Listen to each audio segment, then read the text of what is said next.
میں نے آپ کو پہلے ہی بتا دیا تھا کہ میں سنی خطیب ہوں، اور ہمیشہ میں نے یہ سنا کہ مردوں میں حضرت ابوبکر ایمان لائے، بچوں میں حضرت علی ایمان لائے، غلاموں میں حضرت زید ایمان لائے۔ حضرات گرامی، کبھی آپ میں سے کسی نے یہ سنا ہے کہ بچیوں میں سب سے پہلے ایمان کون لایا؟ باندیوں میں سب سے پہلے ایمان کیوں لایا؟ آخر یہ قید صرف مردوں کے ساتھ کیوں ہے؟ مردوں کے ساتھ کیوں ہے؟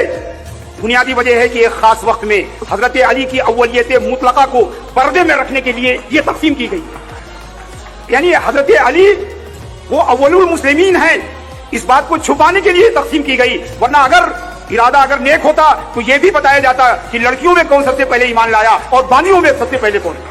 اور یہ صرف واقعی کی بات نہیں ہے، یہ تاریخ کی بات نہیں ہے۔ جب اللہ کے رسول نے سیدہ فاطمہ کی شادی حضرت علی سے کرنا چاہی تو آپ نے فرمایا ہے کہ لقد انکحتکی افضل الناس علما واکثرهم حلما واولهم سلما۔ صحیح حدیث ہے کہ اے فاطمہ غم نہ کرو، میں نے تمہاری شادی سب سے افضل انسان سے کی ہے اور سب سے پہلے اسلام لانے والی سے۔